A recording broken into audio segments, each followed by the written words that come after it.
we got as far as talking about some infrared lines and some quirks, some surprises there, namely that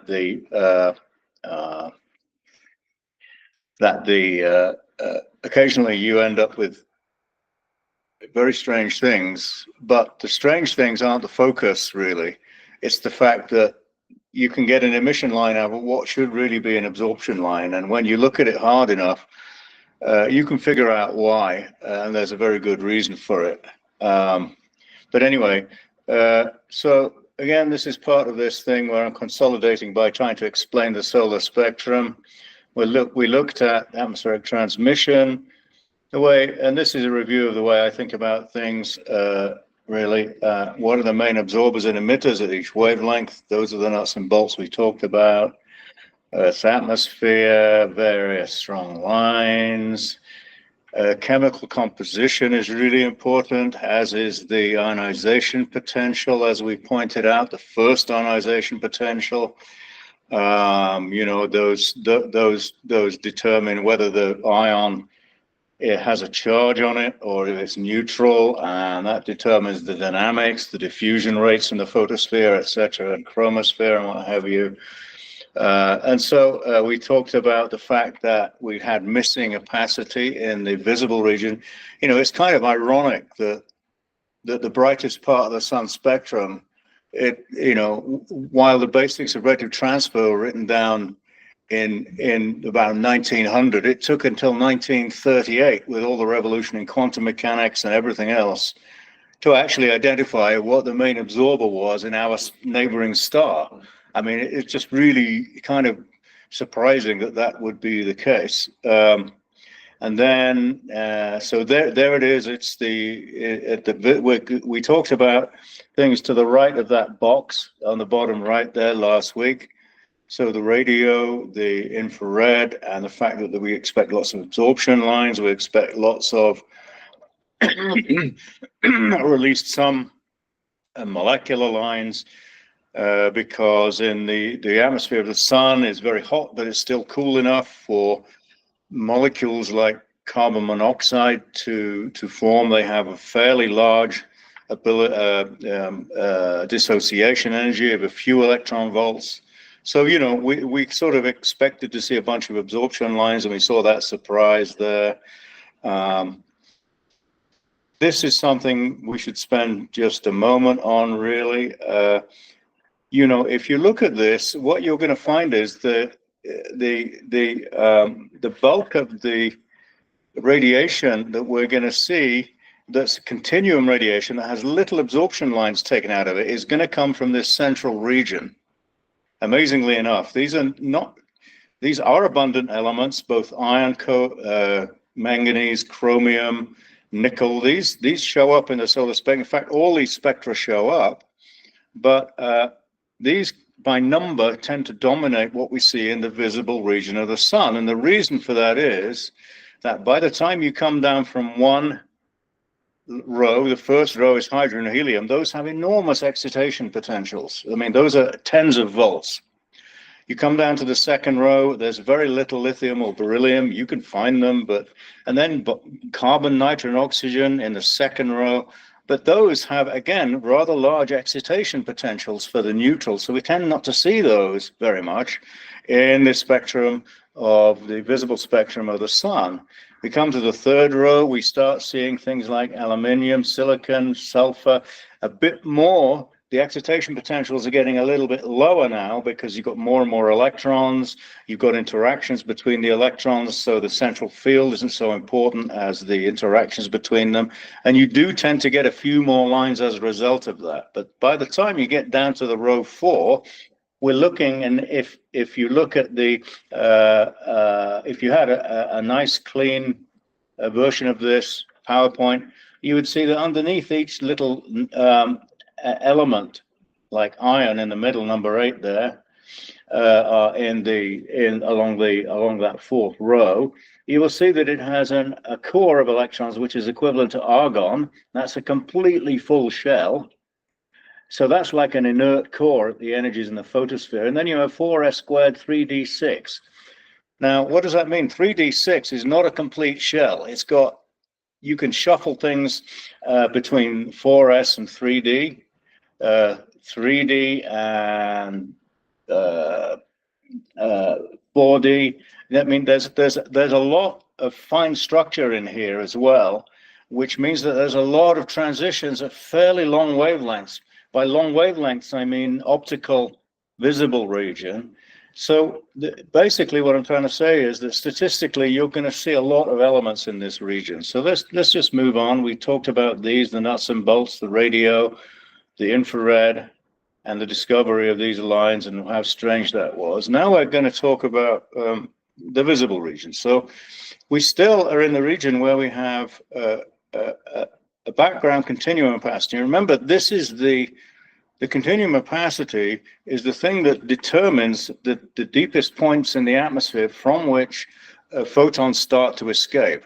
So this is really the H minus atom ion, if you like, or it's a helium-like hydrogen atom, is abundant enough, and it's got a cross-section strong enough that it determines the distribution of light coming out as a function of wavelength. And if in the absence of that, we would see much deeper in, and we'd see a different structured photosphere. Granulation might look quite similar, it may not, but we don't know. But anyway, this is the sun that we have, and this is the microphysics that we deal with. So this is, again, our starting point for understanding the visible spectrum. We have essentially continuum opacity due to this H minus effect, where the photons are coming out and they strike an H minus atom, they get absorbed a little bit. H minus atom statistically reaches another equilibrium with neighboring free electrons. And so this bath of H minus thing sort of controls, it's strongly coupled to the radiation field. And as we come up in height, say a scale height or two into the photosphere, so we start deep down at height 0 at 500 nanometers, say, that's what the normal definition of the tau equals 1 point is from where height is measured. As we get higher and higher, there's less and less H minus because there's less and less material, because it's dropping as e to the minus z over the scale height, which is about 100 kilometers. The entire photosphere radiates in 300 kilometers, almost all the radiation from the interior.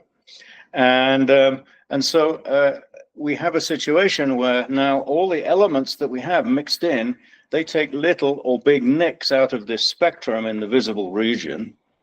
And as I said earlier, just now, many of the atomic transitions occur of things like from that fourth row of the spectrum. There are certainly other things like carbon, nitrogen, oxygen, but there's really very few of them. Speaking in terms of sheer numbers. So what I'm going to do is share a different window, and what we're going to do is have a quick look at a spectrum which is controlled by is online, and we can just fish around in here, and you can ask to look at a region of the spectrum, anything you like. And in the meantime, I want to let's see, where are we? Meeting. So I want to share a different screen, and it's this one here. Okay. So what we should see now is this horrible looking spectrum. Okay. So this is the, let's go to that is full screen. Okay, so this is, you can see this is what's called, I think it's by a group of people from France that have put together this thing. And I wanted to illustrate to you kind of things you see online and what these things may or may not be useful for. So this is not useful to look at a plot like this. This is 5,000 angstrom. So this is right in the middle of the spectrum, the visible spectrum, and it's plus or minus 500 angstrom. So let's just go down in wavelength to the shortest wavelength we can find. Let's see, what do I need? I need this one. And I need that. Okay, so I'm going to go down to, say, let's go down to the limit. 3100, that's the limit. And we're going to actually go below that. And let's just give ourselves a little bit more room to breathe with the thing here. So this is the atmospheric cutoff, 3100 angstrom. And so we've got a mess of lines. So what is all this? Let's just cut it down again. Let's make it 10 times. And so you'll start to see, you know, lines of, sorry, you'll start to see a real mess here. Now, you probably guessed that we haven't quite conceived the continuum here because there's so much absorption. And these are things like iron. Some of it will be molecules, vibration, rotation bands, and in the near UV. So let's just go up in wavelength just a little bit, 3100. Let's change the range to 20. And if you want me to stop or talk about anything at all, by all means, pipe up. So now we've got 31. So this is all the same pretty much through here. And here you can see a big dip here. This is probably a molecular thing because it's got a lot of lines converging to one wavelength, vibration, rotation, and a big gap there. May not be. I mean, it could be another statistical coincidence of atomic lines, but it's most likely something like that. Now, as we go along in wavelength, let's change it to, let's go up by 100 angstrom. Okay. So nothing much has changed here. And you can see that you would be hard pressed. Sorry, I meant to, that's okay. Let's change it to 50 then. So you can see you can fiddle and look at these things and learn very little, right? I mean, what can you do with this? Not very much. But let's just keep going because eventually we'll get to something that we will recognize. So as we'd expect, the UV part, this is 3270 angstrom. This is right over here in this part, way the hell over here. We're starting to see, you know, there are two strong things here. There's another one there. There's something in the blue here. We've got, I guess this is probably green. I can't tell, but is it green? Yeah, and then yellow out here. We've got these strong Fraunhofer lines, which we will look at in a minute, but let's continue to go to longer wavelengths until we're starting to see something that might be a little bit more interesting. So we're still way below where most people would observe. You wouldn't attempt to observe down here because of the variable absorption of remnant things in the atmosphere in the far violet region there. And so let's go up to 3930. Does anybody know what that is? What's that? Aha. Okay, so this is sort of the lowest at which, I mean, there's a band head at 388, I think, or something, which is a CN band, which people use to observe the deep structures in magnetic structures, because when you have magnetism and radiative heating of the interior of flux tubes, you tend to destroy molecules, so you can see through those things. The molecules then have a discriminant between the magnetic field and the non-magnetic components. Okay. But now let's just blow this up a bit. Let's go to 20. So now this should be familiar to us as something we looked at earlier. And what this is we're starting to see the effects of a very, very, very strong line here. And that's clear because we do have enough of the spectrum, which is straight, which is the sort of wings that you would expect to see from the effect of looking down onto the surface of the sun and seeing at this wavelength the opacity dominated by the wings of a very strong line, which is the calcium lines. This is the K line that Fraunhofer saw. So this is very, very strong indeed. And we saw this self-reversal here, and all the fuss about the corona and the chromosphere is contained in this little thing here. In fact, all the fuss about the chromosphere without any real knowledge of the corona at all is contained in this little self-reversal right here. So you can see just how little energy is coming out, and we haven't even got hit. We're still down in this region of the spectrum here somewhere. We haven't even got to the brightest part of the spectrum yet. So you can see how pathetic the chromosphere actually is. I mean, there's nothing there. I mean, compared with the the radiation pouring out of the sun, only 10 to the -5 of it, and you can see it's about 10 to the -5. If you calculate 1 angstrom here, that's 1 part in 3,000, and it's about a tenth of the intensity at this wavelength, which is already reduced. So you've got 1 part in 10,000, and then you've got correction for the fact that it's 10 times brighter. You got 1 in 10 to the 5 of the total number of photons coming out in calcium H and K. And actually, when you add up all the photons coming out in all lines, this is about a tenth of what this is probably about 10% of the total radiative losses. And what I'm saying is the energy requirements in the entire chromosphere, you can immediately tell by looking at this spectrum, are very small, 10 to the -5, 10 to the -4 of the entire energy coming through in convection just underneath the surface and coming out in radiation from the photosphere. You can also see various lines superimposed on the top of the wings. So you look down in line center, you see the top of the chromosphere. And this is where the non-LTE effects are occurring that we talked about.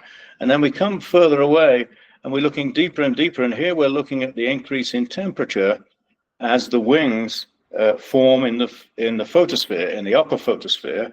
And when we get far enough away out here, we've lost the wings and we're almost at the point where the continuum is coming in, and were it not for the fact that we got these extra absorbers.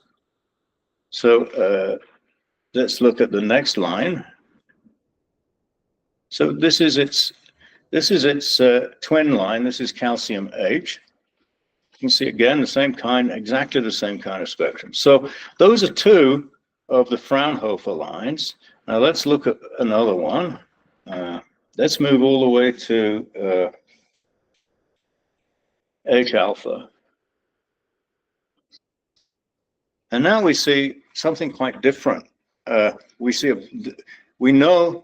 We all are aware that H alpha shows us the chromosphere. I mean, if you've ever had the opportunity to look through an H alpha filter at the sun, you can't see granulation or anything like that. What you see is these beautiful fibrils, and it looks like a sort of little Christmas tree kind of thing with all these lovely decorations all over it. It's spectacular and worth a look. And what we have here is a pure absorption line, whereas we know that H alpha is actually losing radiation into space from the chromosphere as well. It's just that the amount of radiation it's emitting compared with what's coming out of the photosphere is actually very small, even at these wavelengths. So you can have strong lines. This is H alpha. Did he label these Fraunhofer before hydrogen spectrum was known? Probably. We're now in the sort of reddish region of the spectrum. Let's look at another wavelength, 5776. Is that right? I can't remember the wavelength of sodium D. These are the lines that we see in the let's just check what that is. Sodium D lines 5889. Okay, we'll go back to that. On here, 5889, and we'll see what we can see. So again, we see very, very strong lines, but now sodium is a factor of 10 or something less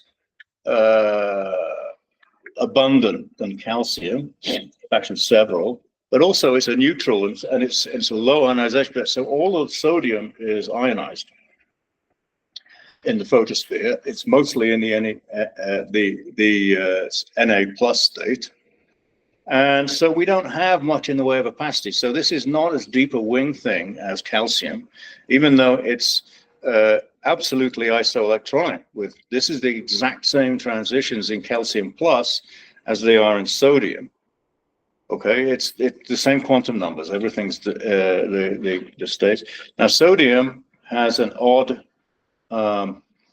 nuclear atomic number, a number of protons in the nucleus, and if it has isotopes which have an even number of neutrons to go with that, then that is going to exhibit something called hyperfine structure, because what that means is that the lowest levels in the electrons moving around in a field, those have a wave function which overlaps with the nucleus. And if the nucleus has a net a net spin, it looks like a fermion if you don't rattle it around too much and strip neutrons and protons out of it. So at low energies, it looks like, and that's going to interact. You're going to have a spin orbit spin interaction. It's going to split the lines further. And actually, that's the spectrum of sodium in polarized light is really complicated as a result of that. Calcium does not really have that because it's the valences of the isotopes aren't, in principle, they're the same, but in practice, it does depend a little bit on nuclear physics. All right, so let's go back to the so we could look, and I'm going to go one more time to a wavelength in the infrared, which is very frequently observed. So now this is the very strong line of calcium in infrared triplet, as it's called. So this is somewhere out in here, in this region here. And what you can see is very strong wings, just like the calcium H and K lines. But they're not, this is not a simple sort of emission feature at the bottom with a wing deep like this. This is because this transition, it has the same upper level as calcium H and K. I can't remember which one, but H and K are slightly different upper levels. And the K line is 3 halves, and I don't know what this one is. But nevertheless, what's important is this is in the infrared, and it's at double the wavelength. So the Planck function is not as steep. So you don't get such steep V's. You get a smoother transition. It's just because of the wavelength. But also, the lower level of this line is in between that of the ground state of calcium H and K and the upper levels of H and K. And so what that means is there's less opacity here by e to the -2 or 3 or something. So it's a strong line. They're permitted lines. The oscillator strengths are probably quite similar to H and K in order of magnitude, but it's a much weaker feature compared with what we saw. And let's just remind ourselves what we saw, 3933. Down here. So qualitatively, this is why these things look a bit different, even though they belong to the same ion and the same spectrum. So here, notice all these thin things here. What about those? Well, let's go back to the meeting and stop sharing that one.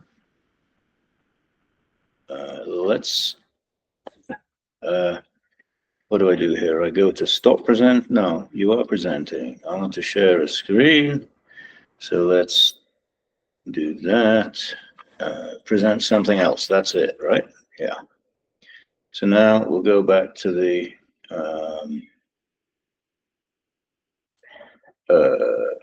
window.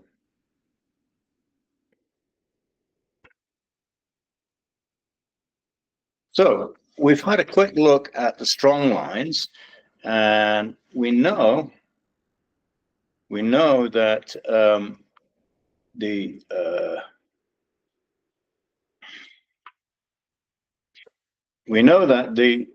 lines form in like this. So this is the amount of blocking of light. This is a line at line center, and because so let's just review quickly what's going on here. We have a continuum opacity.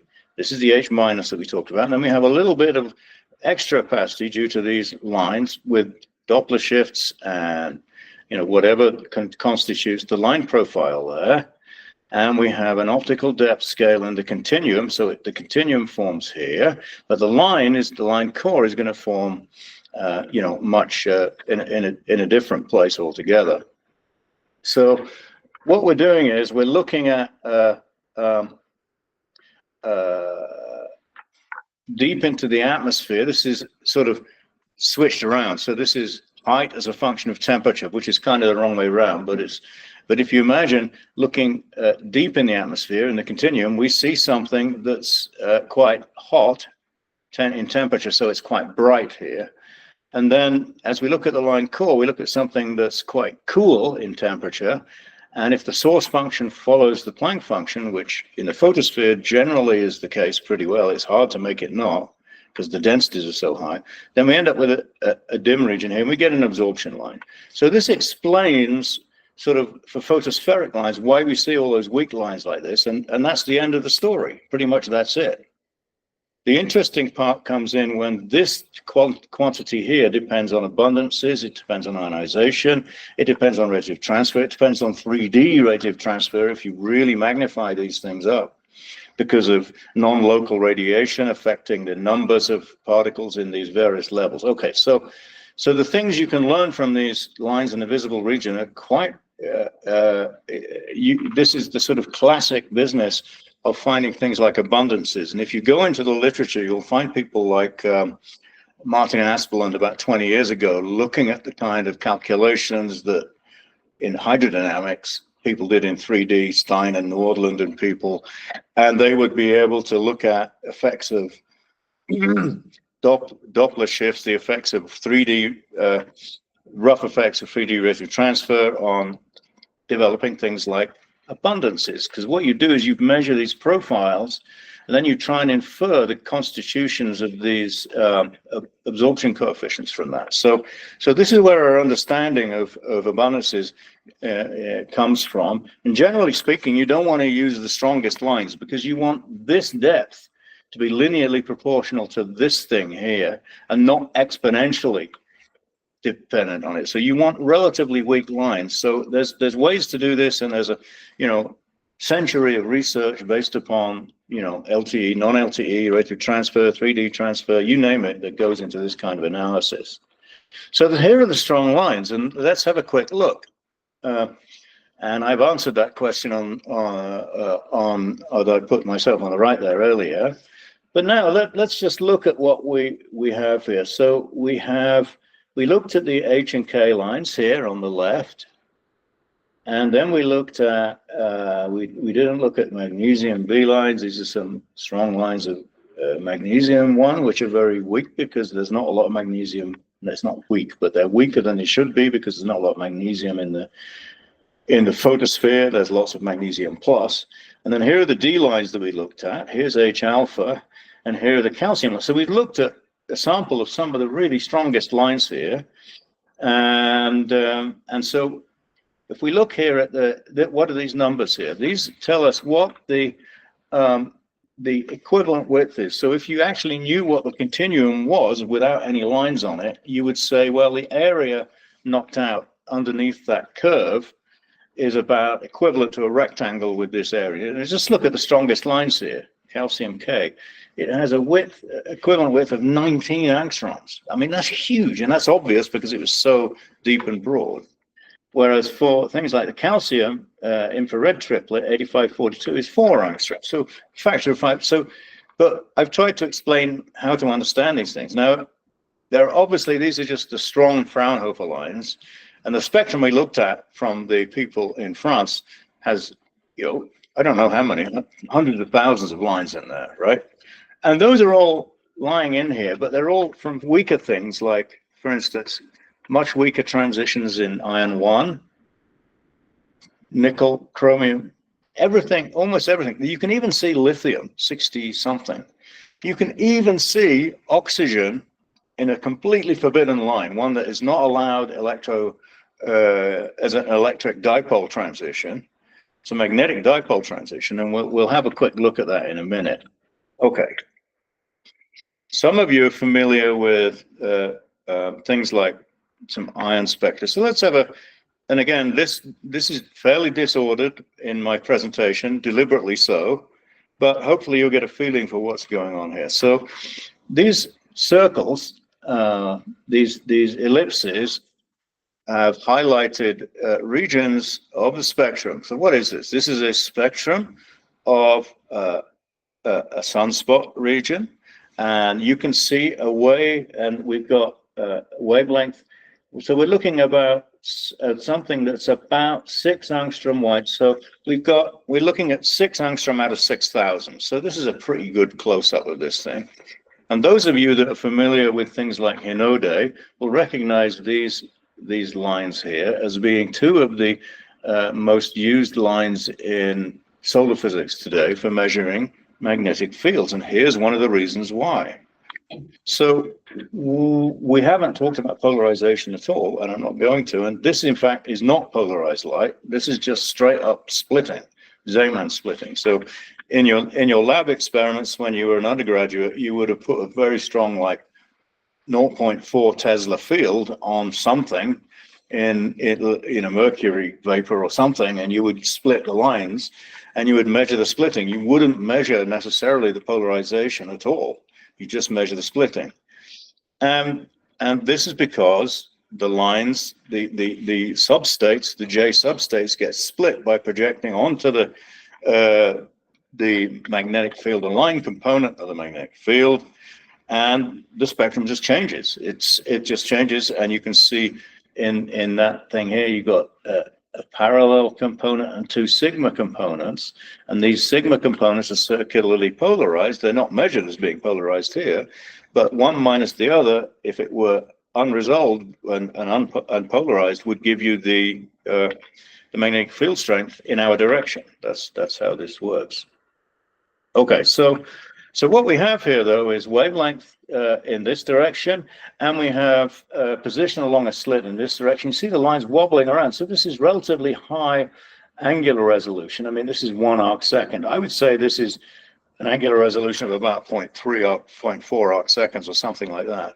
Imagine if, and it includes seeing and other things. If we go to the far infrared, we have similar transitions here, and we have much larger splittings, which is the beauty of the far infrared, simply because the Zeeman splitting is proportional to the absolute magnitude of the magnetic field times something called a Landau G factor. That's not too different in these cases. They are a little bit, but not a lot.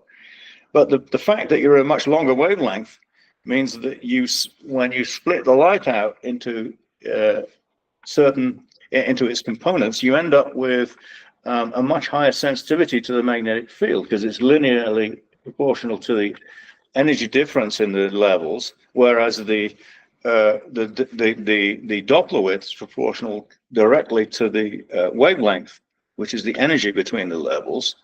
And if you take that ratio, delta lambda over lambda, etc., you end up with the Zeeman splitting looking like it's proportional to wavelength in a plot like this. Okay, so why am I showing you this? This is because this is typical of what you get with the weakish lines. Some of the weakish lines are some of the most useful. And the strong lines are the ones that you want to use if you want to find out what's going on in the high atmosphere. The weak ones are the ones you want to use when you want to find. And so, for instance, here we could, in principle, figure out not only the magnetic field, because we've got this splitting, but even in the quiet sun, we could try to figure out things like abundances, because this is not a very deep line. And so if you could model the levels in these things as a function of height through the atmosphere, you could have come up with an ion abundance. And the same for all these weakish looking lines that we have.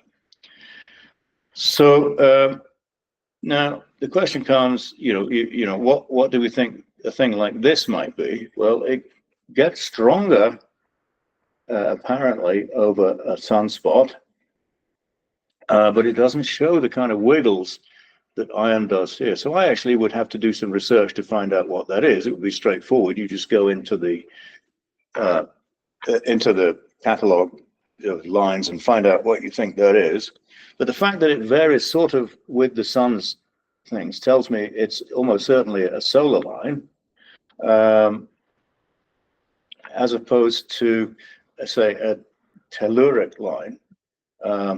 So if you're observing this from Hinode, you would probably see these things, but you wouldn't necessarily see any telluric lines. So what are we looking at here? Let's see if I'm right here. Well, no, I'm not. Look, here's the two lines we looked at. Okay, and here are these two lines here, and they turn out to be oxygen. So what I'm saying is, you really have to be careful with the way you look at these things. And the thing that would have given it away to me would have been, you see these wiggles here that are not present here. This is sort of an indication that this is not formed in the same plasma. Okay, so why is it darker like that? I don't know. No, at this point, I would have to do some research. I'm just showing you what the process would be where I would go through and try and see these things. Now, what I find so interesting here, this is Alfred's compilation, and this is from the VISP instrument. So you can, one arm of the VISP would very readily do this kind of thing. Look at the similarity between certain lines. This thing looks quite a lot like this, like that. This is very typical. The patterns you see here are very typical of the same element, iron, right? Whereas if we look at, say, iron 2, it's whatever this transition is, it's very hard to see because it's very, very weak. So you're looking at a different layer, so you wouldn't expect it to look exactly the same. All the atmospheric lines become very clear here because they're all relatively narrow. So you can just look along here and say, well, these whatever they are of oxygen molecule, the very sharpness of them. And here's some from H2, which is interesting because there isn't a lot of hydrogen in the molecular hydrogen in the atmosphere of the Earth. The reason being that it's a volatile, it's a very light molecule, and really you only ever see it in the exosphere. I mean, the hydrogen molecule tends to become oxidized to form water in the troposphere, etc. You'd need some, electricity or something to cause some split these various constituent molecules into the more active individual atoms and what have you. But it's interesting, even so, you can still see, atmospheric hydrogen here in the most likely in the ionosphere, exosphere region. And so it's potentially possible to do some research using these spectra in non-solar data. All right. The one I wanted to point out, though, is this guy here. So this innocent looking thing, which is, and it looks very similar to this one, but in fact, this is a blend of a little bit of nickel, that's one way, and a totally forbidden line of oxygen. This is the one that shows up. This is at 6,300 angstrom, and it shows up in spectra of the Earth's aurorae. So we have a line here that's very, very weak. This is actually a magnetic dipole transition with an oscillator strength some orders of magnitude smaller, 10 to the 4, smaller than these kind of things here, but in which there are so few lines of oxygen because of the term structure. There's a multiplet of 777 nanometers and another one at 8-something nanometers, which are very high up in the term diagram, like the magnesium lines we talked about in infrared.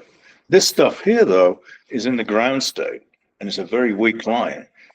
Weakness is an advantage because it means the depth of the line is linearly proportional to the lower level population. That's the abundance of oxygen almost right there. That's very nice to have.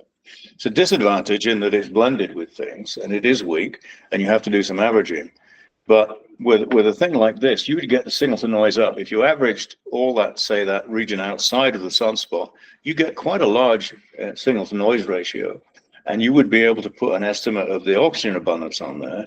Why is that interesting? Well, it turns out to be discrepant with interior oscillation data, and there's been a debate about the oxygen abundance over very many years now. And 25 years ago, Hector Socas Navarro, when he was here, did some work on precisely this line using data from, I think it was the SAC peak, either his spinner instrument or something else, to determine the oxygen abundance in the sun. Okay. Here is what I was telling you about with calcium. Here are the K line and the H line, and indeed the K line, 39, 33, and 34, whatever, does have the same upper level as this one. So this is just illustrating what we were talking about in terms of the formation of this line, why it looks like it does, and the formation of these lines and why they look like what they do. There is something else significant here. This is only 12 volts. For a second ion, that's not a very high ionization potential, and it's because it belongs to the sodium sequence. Sodium is pretty easy to knock electrons off. If you knocked another one off, you'd end up being neon. Is it neon-like? And then that would take a hell of a lot of energy to knock that off, even from a neutral. So this is a very, very low second ionization potential. This is the ionization potential of Ca+, not Ca. And what that means is, in terms of Cmex, magnesium is much better because that number is more like 15. So magnesium remains magnesium plus much higher up than calcium does. And when I presented things about Cmex, people haven't appreciated that calcium gets ionized so quickly that it loses all opacity immediately above when the temperature of the plasma exceeds something like 8,000 Kelvin. There's almost no calcium left, but there's quite a lot of magnesium left, which means that you can't use this to do the same thing that we can with Cmex. And that wasn't understood even by relatively brilliant people like the people in Stockholm who didn't understand this. And I had to explain it to them. So there's reasons. So that this gives me, the feeling that all the work I put into learning diverse things in solar physics over the years starts to pay off. Because if you become so specialized, you're not going to appreciate perhaps some of the subtle differences between these ions. And you might end up going into a review of Cmex saying, you can do this all with calcium. That's the problem, is over-specialization is not good. So we understood how these work through the fact that we have a non-LTE situation. Remember that we have scattering in the source function for these strong lines, and so 1 minus epsilon j is really dominating the source function high up. What does this translate into? Well, if it were S is epsilon b, this would look the same down here, all down here, and then you would have this enormous emission, which is not observed in the core of the line, because you would overestimate the source function. You set epsilon to 1, b is much larger than j, because j is formed deep down in the photosphere, and so you'd end up with completely the wrong answer. And then here are these lines of calcium and hydrogen. The long wavelength of these lines means that this Planck function is not so steep. Remember, the Planck function goes to e to the minus hc over lambda kt. So if you make that denominator very large, long wavelengths, then you don't get such a steep temperature gradient. And so you don't get the self-reversed core in the middle. It's still chromospheric, but it's an absorption line, pure. You don't see the self-reversal. And it's because of the wavelength difference. And again, here are the plots showing you here's the Planck function for calcium, say K, and here's the what you would expect the source function to look like. And under solar conditions, it's going to look something like this. So we have a dark core, we have a self-reversal, and then we come back down, and then the photosphere continues up here. Okay, but with the other lines, it looks much more like this. And now I haven't shown you a proper Planck function, but imagine this Planck function at longer wavelengths is now, there's not much difference. There's not 10 to the 2 difference. There's maybe 10 difference. So that would creep up to here, and then the source function would still be going down. It's just so what we have here is a complete understanding of both infrared and UV lines. It's just the difference in the steepness of the source function that makes the difference to the emergent spectra. This is what I was talking about earlier. If I tried to find the highest angular resolution spectra of the sun that I could, And actually, I was unable to find anything very easily. It's not that I didn't exhaust myself doing this. So I ended up looking at models. So I don't know whether a slit spectrograph with AO is capable of getting very, very high angular resolution. So what I'd be interested in seeing would be a VISP spectrum. Every 20 kilometers, a different spectrum along the slit, or every 40 kilometers at the resolution limit of, say, calcium HNK. I don't think we're going to get that. I don't think that that's necessarily going to be possible. The smearing due to seeing and other things always becomes an issue, especially if you have steep gradients in your granulation of stuff like that. So I'm actually wondering to myself if there's a research project worth trying here to get a sweet spot with something like DKIST or with Gregor or one of the ground-based telescopes to get absolutely the most pristine spectrum you can possibly get for comparison with the kind of work that you do, in the photosphere. You're probably much more aware of the high resolution than I am. I don't think a Fabry-Perot is the way to go, because then it takes some seconds to scan across the line. I think you want absolutely the best seeing possible with one slit and just really get lucky and then analyze that. That's the kind of thing I think is needed. Maybe there's not a research project there, but I don't think it's ever really been done. I'm not sure. I'd like to find that out. And it's surprising, okay? Bisectors, we won't go into that. So in the last 10 minutes, I'm going to go over high energies. Things are going to get much simpler again. So what's the difference now between, say, UV? Do you want to warm me up a bit with your coffee? That would be nice. There we go. So what's the basic difference between the UV and the visible? Well, nothing.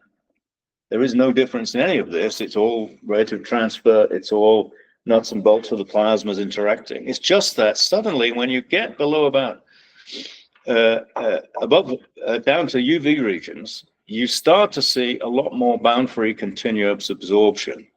And that's because things like the trace elements and hydrogen itself, you can ionize from the N=2 level. So anything at 3600 angstrom and below starts, that's the edge of Balmer continuum, that starts to dominate. That dominates the continuous opacity together with all the lines that we saw in the spectrum around that region. And so what we end up with is H- no longer is an issue. So our lower boundary condition on the continuum radiation coming out has changed, okay? And then, so the lower boundary has changed in the UV, and we have an enormous number of transitions now of various kinds of spectra, and they all come from the ion group. So if I were to show you what's going on here, firstly, I'll show you one that isn't from the ion group. We happen to have had two of those Fraunhofer lines in the near UV, and these are the ones that CMEX is going to observe. Formation of these lines is like calcium, except simpler. There is no equivalent of the infrared triplet here. There's no other decay down. There's just one set of resonance lines. And so what you see here is the same kind of formation. The drop in intensity in the core is due to the escape of photons through the chromosphere and the inability of the source function to keep up with the Planck function. Again, we've got much steeper, brighter profiles in calcium. Calcium was a little wiggle, but that's entirely due to the fact that the Planck function is really steep at this wavelength now. We've got the same temperature around 7,000 Kelvin all through the chromosphere, but now we're at 2/3 of the wavelength of calcium or less than that. So it's much steeper, so it's much more sensitive, and so you get much more contrast between the wings and the line core in magnesium than you do in calcium. So that's pretty easy to understand. If you really want to drive yourself nuts, you can do this kind of thing. And this is a spectrum of flares, I believe. And the reason I can tell that is because there are these lines, subordinate lines of magnesium, which are sort of in emission. Yeah, let's see, that's iron, iron. Let's just come in here. Yes, magnesium 2. So we have the magnesium H and K lines, which are these monsters here. And this is logarithmic, this plot now. So these are really, really bright. And then we have these little ones in the neighborhood, and those only show up during flares. Okay. So this is the kind of thing you can do if you're, you know, if you have a mind to label everything in the spectrum, you can do it. And this just reflects the sheer number of transitions there are in the ion group mostly. If you look in here, look at this. This is not a line that I believe is there, oxygen 5, no way in hell. Everything else is the ion group, everything. And that's because of this incomplete shell in the n = 4 level, and where all these transitions naturally occur in the spectrum. People say this is a problem because it's all covered in these blended lines. We're all to hell. We can't do anything. It's all just a bunch of blended lines, except let's notice here, look at this V-shaped profile of magnesium, right? What that means is that the opacity is so strong that even these lines, which are all there statistically, even strong lines like this, deep down here, they're not really affecting the spectrum very much. And so the magnesium effect is totally dominant throughout most of this region in terms of opacity. That means that the cores of the lines, for sure, are relatively so much stronger than anything else that I would put my money on it that they're almost completely unblended lines. In other words, while there are plenty of lines around here, the fact that the wings of the lines dominate so much over everything else means that the cores of the lines, where the opacity could be 6 orders of magnitude, 4 orders of magnitude larger than in the wings, for sure is controlled by magnesium itself.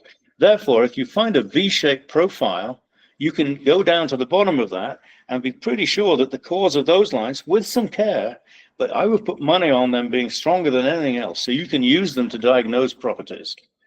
Most people would say this is a total mess. Here are some V-shaped profiles, just like magnesium. And here's a calculated spectrum for Alpha Centauri, and here's a calculated spectrum from a prominence. Very, very different calculations. One is a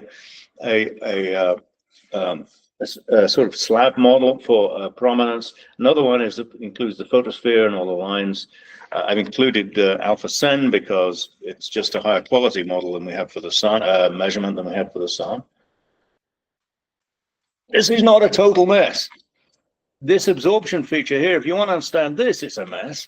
But if you understand the cause of these lines, I'd say we're doing pretty damn well with some very simple models.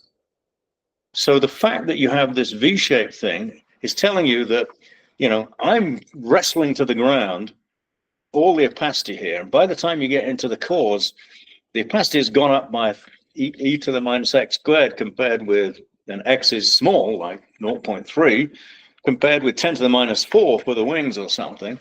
You know, you're pretty damn sure you've got a clean spectrum of the core of this line. So this is most definitely not a mess. Again, this is an argument that some astronomers would make because they're ignorant of the fact that if you don't look in enough detail in the cores of these lines compared to the wings and look at the characteristic of them, you would say there's no point in observing this region. Bob Karutz would tell you, oh, it's full of lines, you can't do anything. But look at this argument. I don't think you can argue against this. You need to check where the lines are blended, and for accidents. But for God's sake, don't throw out a mission because of this kind of thing. Now, if we go to much shorter wavelengths, and we'll finish up in 5 minutes, the bound-free continuous absorption is going up again. And this is because suddenly, in this wavelength range, so 91 is 13 electron volts. This is about 6 electron volts. We have a lot of neutral atoms like iron, magnesium, potassium as 4 electron volts. So these are all ionizable in these regions. That means that the light gets blocked by photoionization continua from the ground states of the neutrals. And this is a big change compared with what we just looked at, which are excited states of hydrogen. The longest wavelength one, aluminium, is one that has an edge around 2000 angstrom. So as you come down, you start to get photoionization cross sections start to kick in of things like silicon, iron, carbon, nitrogen, oxygen, and then hydrogen finally at 911. That's why I put 91 there. Superposed on this, so what we have is we have a roughly, some kind of Planck function at 7,000 Kelvin radiating a continuum in this region, right, which is very small. I mean, it's not very bright down there. The logarithmic plot will show it looks like this. The mess we talked about was up here, and now we've stepped across this 2000 line and going down to here, where we have this hydrogen Lyman alpha. There are various edges in here. Here's the aluminium continuum. 1520 is silicon. You don't see strong edges here unless you look in a non-log log plot. So what's going on here is that this stuff is roughly a Planck function at a few thousand, 6,000 Kelvin. But now what we're starting to see is instead of absorption lines, we're seeing emission. Well, if I look at the brightest emission line here, in terms of the number of ergs, and note that this is also a third of the wavelength, so the number of photons in that line, those are high energy photons, we can drop that down by a factor of 3. So I drop that down by a factor of 3, and now I look at this. That's basically the same brightness as make the core of the magnesium lines. There's almost no photons here. It's just that the surface of the sun is so dim that any amount of heat that's put into these ions and collides with the plasma electrons is starting to radiate these things. Here are the wings of Lyman alpha. This is a sort of curious region where the Lyman alpha wings are so strong. Remember, look at that.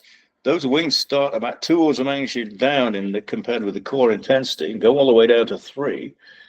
That has enough capacity in it such that it couples to the local source function to produce an emission thing that looks like the edge, a little bit like the edge at 911, but it isn't. This is just Rayleigh scattering of Lyman alpha in the wings. Some people will call that partial redistribution. It's just a question of nomenclature. It's basically just opacity due to the almost classical Rayleigh scattering. A long distance out from the core of a resonance line. Whereas these are all just little lines that seem to be, showing up on top of the continuum. And the whole of the sort of Hertz, the SUMA missions, SUMA went down to this wavelength here, was concerned with this region here. That was odd. And then we have things like Hertz, the high resolution telescope spectrograph, photographic stuff, Skylab. People have beaten themselves to death over these emission lines. But you can see that, and the reason for that is, of course, we start to see things with lots of electrons removed. This has got 6 electrons removed. That's got 9 electrons removed. This got 10. And so what we see here is a bunch of emission lines. So what are we looking at here? We're looking at a very dark background. And all we're looking at is the integrated thermal emission from electrons bashing into atoms all the way through this region. That's all it is. That's all it is. And the one thing here we talk about source functions and getting atmospheric stratification. And with a continuum, we would say, yes, we have to talk about source functions and what have you. This is the upper chromosphere.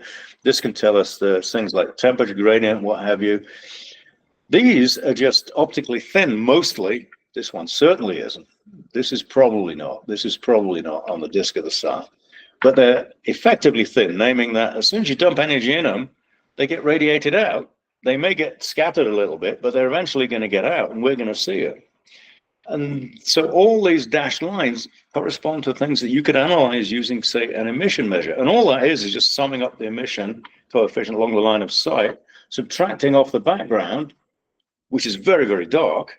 I mean, if you look at 171 images in iron 9 here, what you see is you see a black sun and you see a bunch of bright emission stuff on it. The black sun is nothing other than just no photons down here from the continuum. Okay. The strongest lines have no change in principal quantum number. That's very simple to understand because a change in principal quantum number means you're doing a lot of work against the central field, against the nuclear charge. Whereas if you have, say, a 2s electron go to a 2p electron, that's in the residual electrostatic charges. So and that scales with Z, not with Z squared.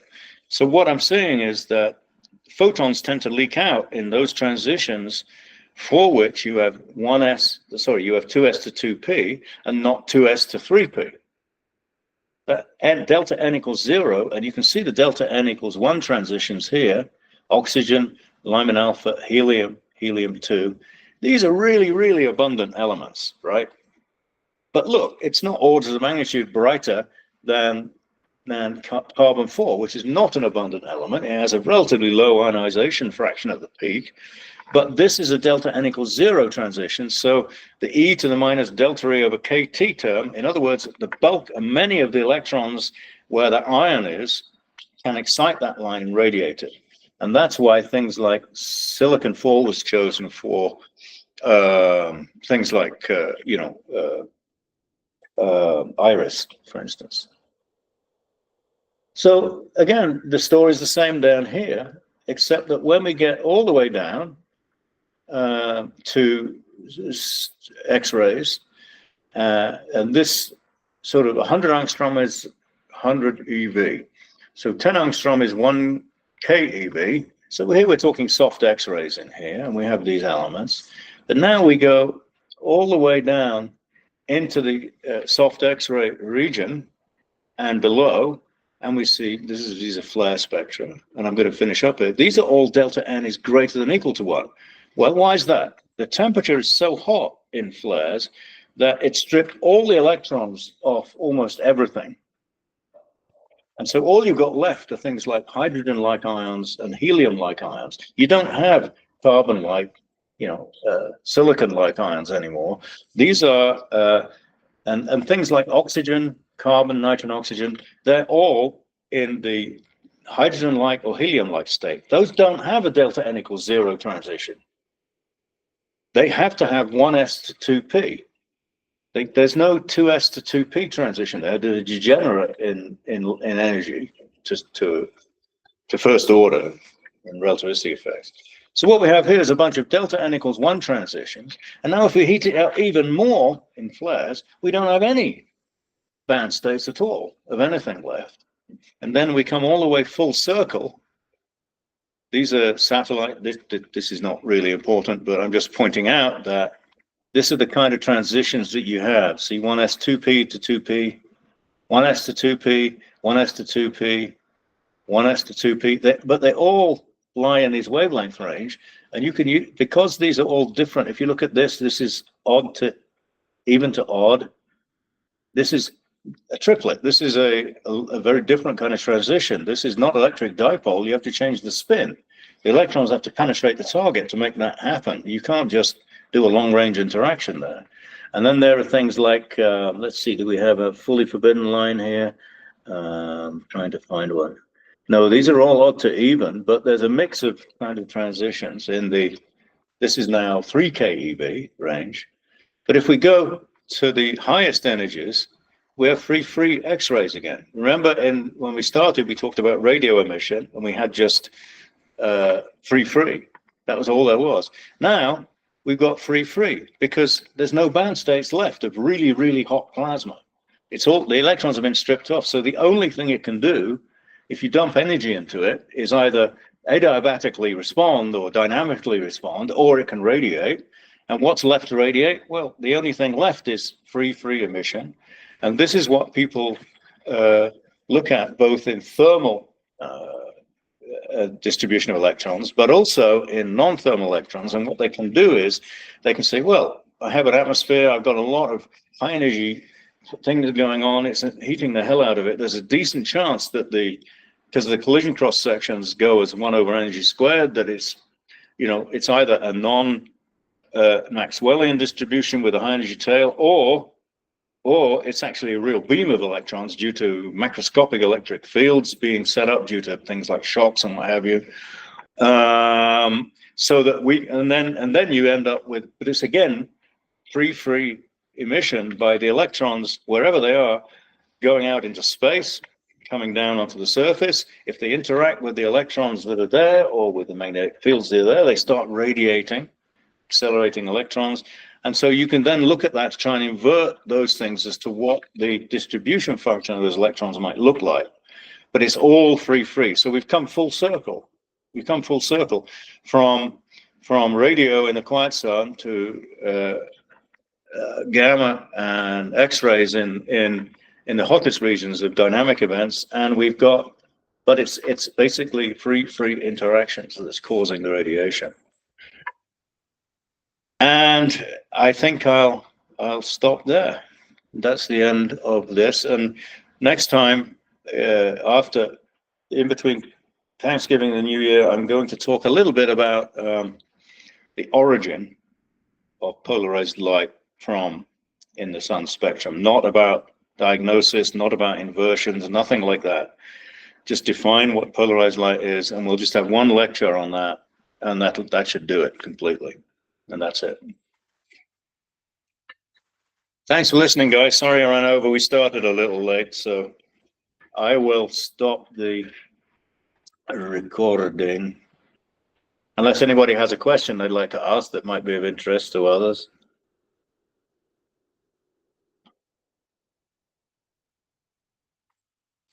Okay. Manage recording. Why is it not telling me? Ben, you're still looking kind of tired. Oh, the coffee is only partially working. And I